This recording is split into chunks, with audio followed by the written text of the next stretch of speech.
Breaking news చూస్తున్నాం. CM Revanth Reddy PCC chief Mahesh Kumar Goud నిన్న సాయంత్రం ఢిల్లీకి వెళ్లారు. వరద నష్టంపై నివేదిక ఇచ్చి ఆర్థిక సాయం అందజేయాలని కేంద్రాన్ని కోరేందుకు ఆయన ఢిల్లీకి వెళ్లినట్లు సీఎంఓ వర్గాలు తెలిపాయి. ఇక నేడు మధ్యాహ్నం అమిత్ షాను CM Revanth Reddy కలవనున్నారు.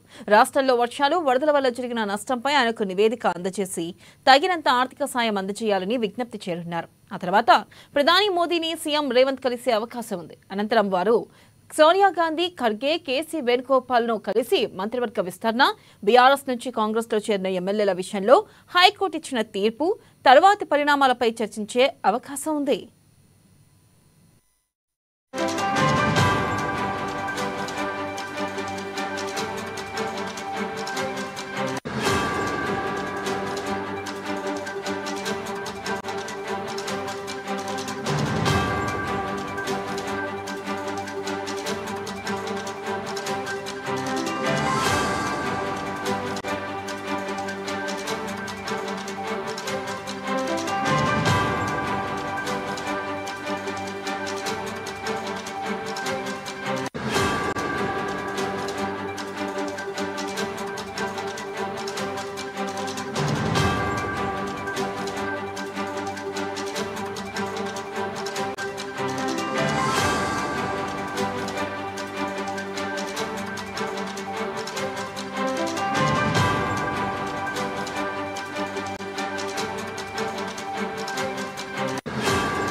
Breaking news చూస్తున్నాం. CM Revanth Reddy PCC chief Mahesh Kumar Goud నిన్న సాయంత్రం ఢిల్లీకి వెళ్లారు.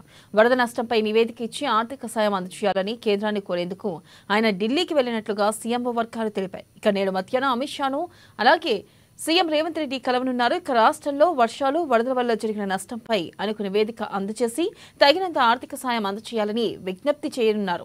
ఇక దీనిపై మరింత సమాచారాన్ని మా ప్రతినిధి రాంబాబు అందిస్తారు. రాంబాబు, చెప్పండి. ప్రధానంగా చూసుకున్నట్టయితే మరి కేంద్రాన్ని వరద నష్టంపై నివేదిక అందజేశారు. అలాగే కేంద్రాన్ని ఆర్థిక సాయం అందజేయాలంటూ విజ్ఞప్తి చేయనున్నట్లుగా తెలుస్తుంది ఇటు సీఎం రేవంత్ రెడ్డి. మరి ఈ నేపథ్యంలో కేంద్రం ఏ విధంగా స్పందించే అవకాశం ఉందంటారు?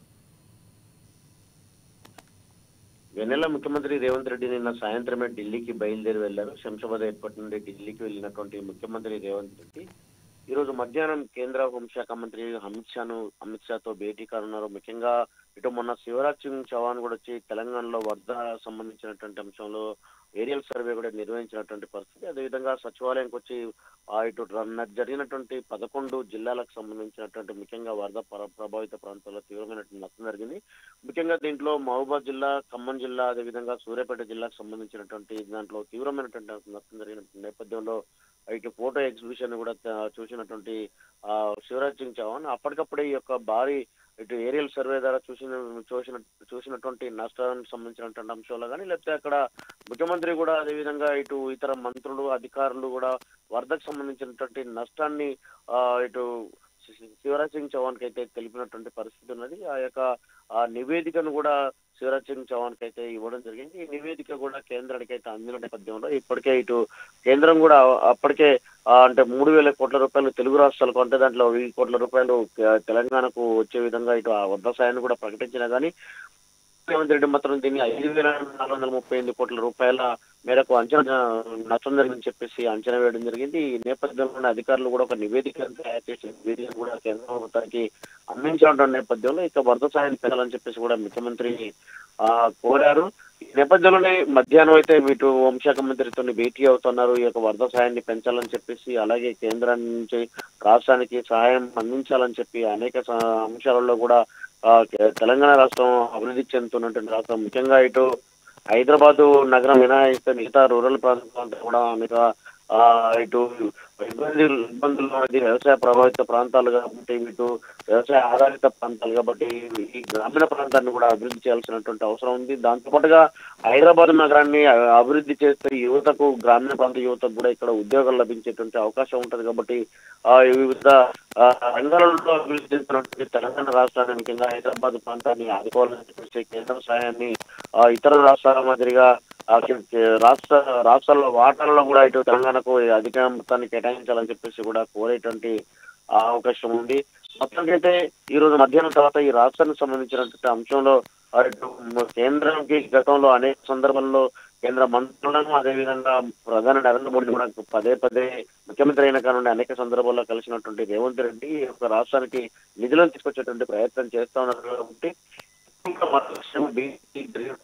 నష్టాన్ని, అదేవిధంగా వర్ష ప్రభావిత ప్రాంతంలో నష్టానికి సంబంధించినటువంటి అంశాన్ని కేంద్రం తీసుకొచ్చి నిధులను తీసుకొచ్చేటువంటి ప్రయత్నం అయితే చేయనున్నారు. వెన్నెల చూసుకున్నట్టయితే ఇటు ఢిల్లీలో కాంగ్రెస్ పెద్దలతో కూడా మంత్రివర్గ విస్తరణపై భేటీ జరగనున్నట్లుగా తెలుస్తుంది. మరి ఈ నేపథ్యంలో మంత్రివర్గ విస్తరణ అనేది ఒక కొలిక్కొచ్చే అవకాశం ఉందంటారా ఈ రోజు?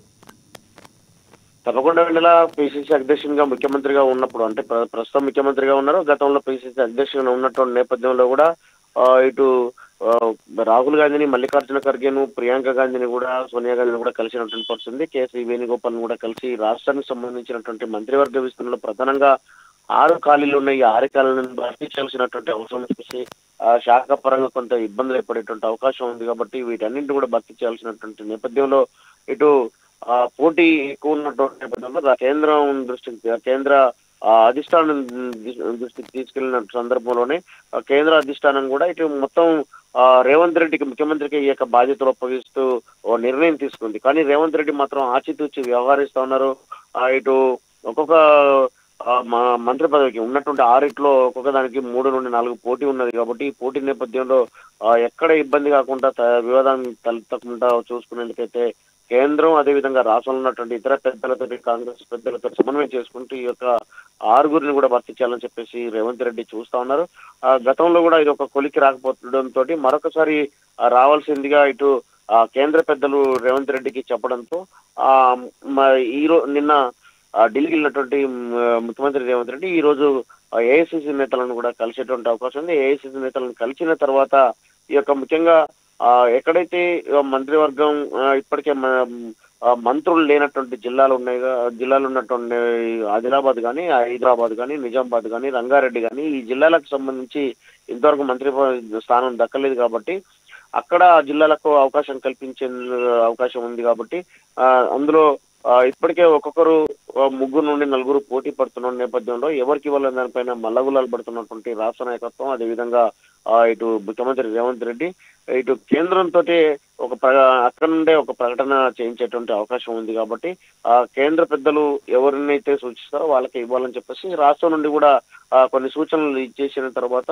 ఈ యొక్క ఫైనల్ అయ్యేటువంటి అవకాశం కూడా కనబడతా ఉన్నది. వినేలా ఇటు పార్టీ ఫిరాయింపుల విషయంలో ఎమ్మెల్యేలు ఇటు హైకోర్టు తీవ్రంగా స్పందించడం జరిగింది. దీనిపై క్లియర్ గా స్పీకర్ ని కూడా అడగడం జరిగింది. ఈ నేపథ్యంలో మరి ఇటు దీనిపై కూడా ఈ భేటీలో ప్రధానంగా చర్చించే అవకాశం ఉందంటారా కాంగ్రెస్ పెద్దలతో? ఫిరాయింపుల దానిపైన కాంగ్రెస్ పెద్దలతో చర్చించేటువంటి అవకాశం లేకున్నా కానీ కాంగ్రెస్ పార్టీ మాత్రం ఒక క్లారిటీగా ఉన్నది.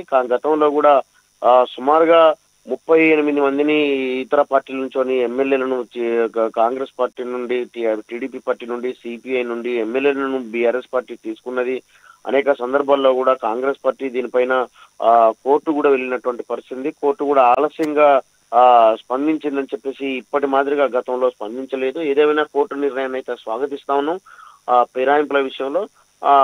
కాకపోతే దానికి సంబంధించి ఇటు ఒకవేళ ఈ యొక్క కోర్టు స్పీకర్ పరిధిలోకి కోర్టు స్పీకర్ నిర్ణయం తీసుకోవాలని చెప్పినటువంటి నేపథ్యంలో స్పీకరు ఏ మేరకు నిర్ణయం తీసుకుంటారని సర్వత్రా రాష్ట్రంలో ఆసక్తి నెలకొన్నా కానీ ఈ యొక్క అంశం పైన అవసరమైతే హైకోర్టు నుండి సుప్రీంకోర్టు కూడా ఎమ్మెల్యేలు వెళ్లేటువంటి అవకాశం కూడా కనపడతా ఉన్నది. గతంలో ఆ అంశాలను కూడా ప్రస్తావించేటువంటి అవకాశం ఉంది. స్పీకర్ మాత్రం మరి ఈ యొక్క 4 వారాల్లో ఏ ఏ నిర్ణయం తీసుకుంటారనే దాని మీద, ఎందుకంటే కాంగ్రెస్ పార్టీకి సంబంధించినటువంటి ప్రభుత్వం ఉన్నది, కాంగ్రెస్ పార్టీ స్పీకర్ కాబట్టి ఈ యొక్క ఎమ్మెల్యేలు బీఆర్ఎస్ నుండి వచ్చారు కాబట్టి, గతంలో కాంగ్రెస్ పార్టీ దీన్ని వ్యతిరేకించింది కాబట్టి మరి ఇప్పుడు కాంగ్రెస్ పార్టీలోకి జాయిన్ అయినటువంటి ఎమ్మెల్యేల విషయంలో మరి స్పీకర్ నిర్ణయమే అత్యంత క్రియాశీలకంగా మారింది కాబట్టి ఇది 4 వారాల్లో నిర్ణయం తీసుకోవాలని చెప్పి హైకోర్టు చెప్పినటువంటి నేపథ్యంలో స్పీకరు దరిదాపుగానైతే అలాంటి నిర్ణయం తీసుకోకపోవచ్చు. ఒకవేళ తీసుకుంటే మాత్రం వాళ్ళని మళ్ళీ ఎమ్మెల్యేలు అయితే సుప్రీంకోర్టు తలుపు తట్టేటువంటి అవకాశం కూడా కనపడతా ఉన్నది ఈ వెనుక.